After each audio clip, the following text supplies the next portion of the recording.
হাসিনা বলতো 20টা হুন্ডা 10টা গুন্ডা নির্বাচন ঠান্ডা।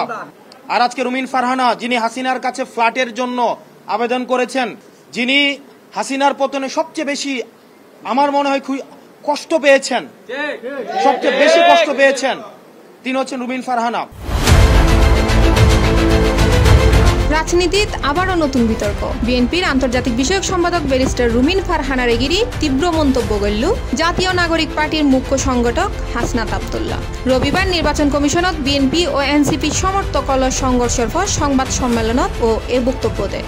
কিভাবে বিএনপির একজন নেত্রী বলছেন আমরা চাইলে এখানে গুন্ডা নিয়ে আসতে পারতাম, অর্থাৎ গুন্ডার পৃষ্ঠপোষকতা উনারা দিয়ে আসছেন।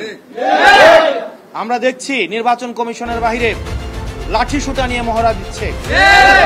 হাসনাত আব্দুল্লাহ হয় রুমিন ফারহানা সবসময় দাবি করছি গেইদে 15 বছর ও ভালো আছে, কিন্তু আশাহত হইল আওয়ামী লীগের নানা সুবিধা লয় ও ভালো আছে।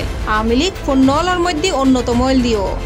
আওয়ামী লীগ থেকেও বেশি আওয়ামী লীগ পণ্য যাদেরকে মনে হয় তাদের মধ্যে রুমিন ফারহানা অন্যতম। উনি সব সময় বলে থাকেন বিগত 15 বছর নাকি উনি অনেক ভালো ছিলেন। উনি অবশ্যই ভালো থাকবেন, কারণ উনি যত ধরনের আওয়ামী সুবিধা রয়েছে সব ধরনের সুবিধা উনি নিয়েছেন।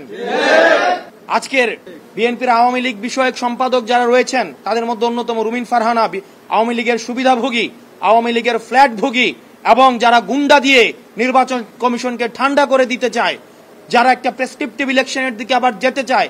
আমরা এই বিএনপির আওয়ামী বিষয়ক সম্পাদকদেরকে বলবো, আপনারা জনগণের পালসকে বুঝুন, 24 পরবর্তী জনগণের পালসকে বুঝুন, নতুবা আবার বাংলাদেশ সংকটের দিকে যাবে। ও আরো অভিযোগ করে কমিশনের ভূমিকাও এখন প্রশ্নবিদ্ধ। পুলিশের নীরব ভূমিকায় বিএনপির নেতা কর্মীদের সহজে কমিশনত প্রবেশ করিতে পারছি, অথচ এনসিপির কর্মীলরে গড়াই বাধ্যগ্রস্ত। নির্বাচনের আগের রাতে যে ওসিরা, যে এসপিরা, যে পুলিশরা টাকা খেয়ে নির্বাচন করে দিয়েছে, আমিরামির নির্বাচন করে দিয়েছে, তাদের আজকে পরিণতি কি হয়েছে? আপনারা জনগণের পক্ষে থাকেন, জনগণ আপনাদেরকে বাঁচাবে। কোন রাজনৈতিক দল আপনাদেরকে শেল্টার দিতে পারবে না। যদি জনগণ আপনাদের পাশে থাকে তাহলে এই হুন্ডা গুন্ডার রাজনীতি বাংলাদেশে আর পুনর্স্থাপিত হবে না।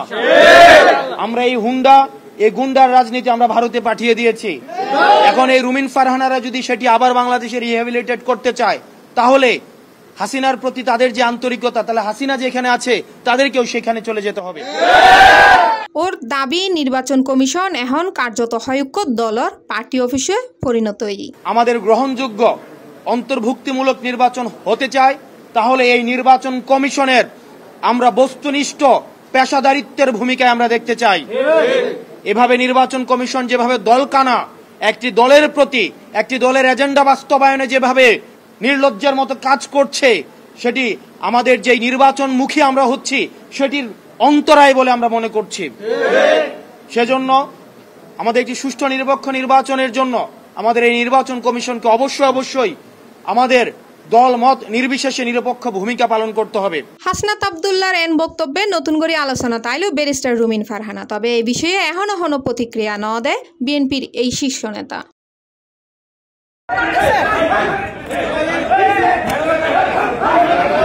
Desk news, C+ TV, Chittagong.